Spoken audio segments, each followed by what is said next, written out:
मसूरी में लगातार हो रही मूसलाधार बारिश ने प्रशासन और लोगों की चिंता बढ़ा दी है। लंढौर बाजार में एक बड़ा पेड़ अचानक गिर गया, जिससे पुलिस चौकी के पास खड़ी एक कार पूरी तरह क्षतिग्रस्त हो गई है। हालांकि चौकी में मौजूद कांस्टेबल सुनील कुमार और उनका परिवार सुरक्षित रहे। कांस्टेबल ने बताया कि उन्होंने पहले ही वन विभाग को पेड़ के कमजोर होने की लिखित सूचना दी थी, लेकिन कोई कार्रवाई नहीं हुई। घटना के बाद नायब तहसीलदार कमल राठौर और उनकी टीम मौके पर पहुंची और स्थिति का जायजा लिया। लगातार बारिश के कारण मसूरी में भूस्खलन की घटनाएं बढ़ रही हैं और पेड़ों की जड़ें कमजोर हो रही हैं। स्थानीय लोग वन विभाग की लापरवाही से नाराज है और कमजोर पेड़ों की जांच व कटाई की मांग कर रहे हैं। मौसम विभाग ने अगले 48 घंटे भारी बारिश की चेतावनी दी है और लोगों से सावधानी बरतने की अपील की है। मसूरी में प्रेस वार्ता के दौरान कांग्रेस प्रदेश प्रवक्ता गिरिराज किशोर ने थराली आपदा पर भाजपा सरकार को कटघरे में खड़ा किया है। उन्होंने आरोप लगाया कि जब थराली में लोग मलबे में दबे थे, तब भाजपा नेता हेलीकॉप्टर से आकर केवल फोटो खिंचवाने में व्यस्त थे। मुख्यमंत्री धामी को छोड़ कोई भी मंत्री पीड़ितों तक नहीं पहुंचा। इसके विपरीत कांग्रेस प्रदेश अध्यक्ष करण महारा ने 70 किलोमीटर पैदल चलकर 45 लोगों को सुरक्षित बाहर निकाला। हिंदवाल ने सेना, ITBP, SDRF और NDRF के साहसिक प्रयासों की सराहना करते हुए कहा कि इनके बिना जनहानि और अधिक होती। उन्होंने सरकार की राहत राशि को नाकाफी बताया और कहा कि पीड़ितों को वास्तविक मदद देने की बजाय केवल औपचारिकता निभाई जा रही है। इस दौरान उन्होंने आपदा प्रबंधन में सरकार की तैयारियों पर भी सवाल उठाए और पीड़ितों के पुनर्वास के लिए ठोस कदम उठाने की मांग की। केवल फोटो शूट हो रहा है भाजपा की तरफ से, ये स्थितियां बनी हुई हैं। इतनी भीषण आपदा धराली की, निश्चित रूप से जो मृत आत्माएं हैं, पहले तो उनको ईश्वर अपने श्री चरणों में स्थान दे। आज करण महाराज जी वाकई जाके उस फ्लड में क्रॉलिंग करके एक ट्रेंड कमांडो की तरह, उनके जितने विजुअल्स हैं, उन्होंने छोटे छोटे नाले पास कर 70 किलोमीटर की डिस्टेंस को विषम परिस्थितियों में और उस ग्रामीण तक पहुंचना, वाकई जो वहाँ पे पीड़ित है, जो पीड़ा में है, उस ग्रामीण तक पहुंचना, उसको मोरल बूस्टअप देना, उसको समझाना, उसकी पीड़ा में शामिल होना और कहना कि नहीं, हम लोग आपके साथ हैं, पूरी पार्टी, कांग्रेस पार्टी आपके साथ है। करण महाराज जी वाकई जब वापसी भी उनकी वहाँ से होती है, 45 लोगों को लेके वो आते हैं वापस। वहाँ जो मजदूर फंसे हुए थे उनको लेके वो साथ में आए। आज मनीष राणा जो हमारे जो है अध्यक्ष हैं उत्तरकाशी के, आज जो नौटियाल जी हैं, गणानंद नौटियाल, इनकी पूरी टीम वहाँ पे काम कर रही है उस फ्लड में और भोजन बांटने का कार्य हो रहा है। भाजपा सिर्फ फोटो शूट कराने के लिए जा रही है, कोई टीम वर्क नहीं है। आज मुख्यमंत्री से मैं एक प्रश्न करना चाहता हूँ धामी साहब से कि कहाँ है भाई आपकी टीम, आपके कुलीग्स कहाँ है, कैबिनेट कुलीग्स कहाँ है, आपके मंत्रीगण कहाँ है सतपाल महाराज, पर्यटन मंत्री, धर्मेश्वर मंत्री कहाँ है आपके, और जितने भी गणेश जोशी जी और जितने मंत्री, आपको ड्यूटीज देनी चाहिए थी सबको। इस समय वाकई इतने बड़े फ्लड में आपको सारे जितने भी मंत्री हैं आपके सबको ड्यूटीज सौंपनी चाहिए। उत्तराखंड की खटीमा में पर्यटन को बढ़ावा देने के लिए कई बड़े कदम उठाए जा रहे हैं। पर्यटन सचिव धीराज सिंह गर्ब्याल ने खटीमा क्षेत्र का दौरा कर खटीमा पीलीभीत बॉर्डर पर सुंदर प्रवेश द्वार बनाने और मुख्य सड़कों को फूलों व लाइटिंग से सजाने की घोषणा की।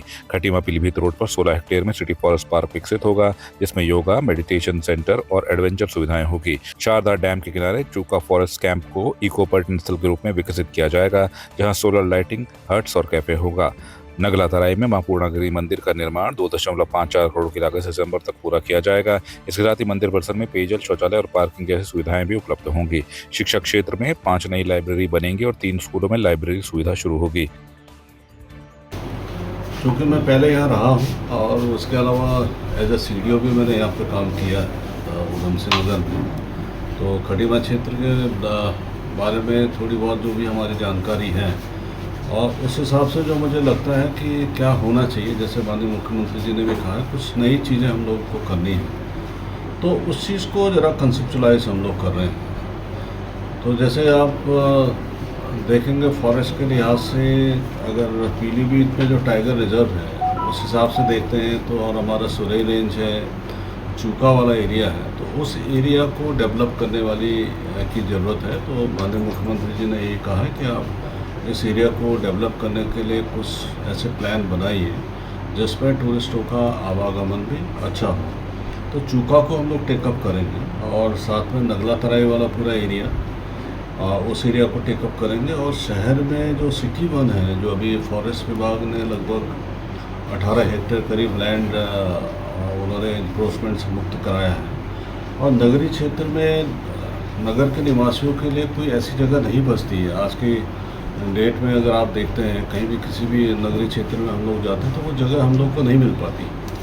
तो उस नगर वन के दृष्टिकोण से उसको हम डेवलप करेंगे हालांकि उन्होंने फॉरेस्ट डिपार्टमेंट ने छोटा सा प्लान बनाया, लेकिन उसको एक बृहद स्केल में उसको ले जाने की ज़रूरत है ताकि अच्छी सुविधा हमारे नगर के निवासियों को यहाँ पर मिल पाए।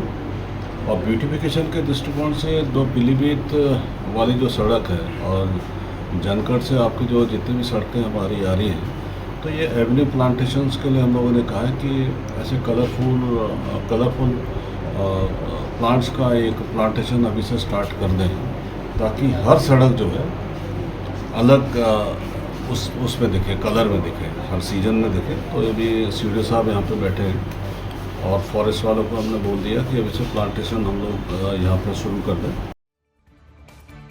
जनपद उधम सिंह नगर के खटीमा से खबर है कि खटीमा ब्लॉक परिसर में ब्लॉक प्रमुख पद के लिए 3 दावेदारों ने नामांकन दाखिल किया। इसी बीच भारतीय जनता पार्टी के खटीमा अनुसूचित जनजाति के लिए आरक्षित ब्लॉक प्रमुख पद की अधिकृत प्रत्याशी सरिता राणा, ज्येष्ठ ब्लॉक प्रमुख प्रत्याशी भागीरथी राणा और कनिष्ठ ब्लॉक प्रमुख प्रत्याशी गौरव नेगी ने संयुक्त रूप से नामांकन किया। सभी प्रत्याशियों ने ARO आनंद नेगी के समक्ष अपने अपने पदों के लिए नामांकन पत्र सौंपे। भाजपा कार्यकर्ताओं के साथ जुलूस निकालकर तीनों प्रत्याशी ब्लॉक सभागार पहुंचे। नामांकन प्रक्रिया शांतिपूर्ण और सुव्यवस्थित तरीके से संपन्न हुई। इससे खटीमा ब्लॉक में आगामी चुनाव को लेकर राजनीतिक हलचल तेज हो गई है।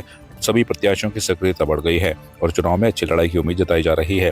प्रशासन ने भी चुनाव शांतिपूर्ण कराने के लिए विशेष इंतजाम किए हैं।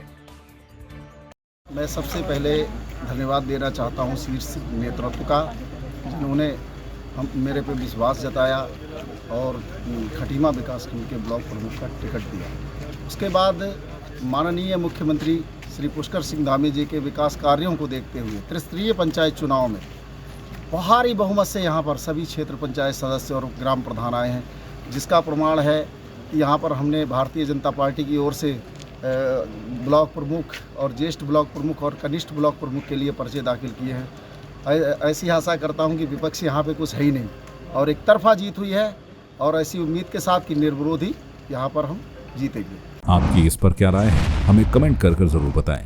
इसके साथ ही आप हमारे YouTube चैनल को सब्सक्राइब कीजिए। आप हमें Facebook, Instagram, Twitter पर फॉलो भी कर सकते हैं और संवाद 365 के साथ एक क्लिक में जुड़ने के लिए डाउनलोड कीजिए संवाद 365 ऐप।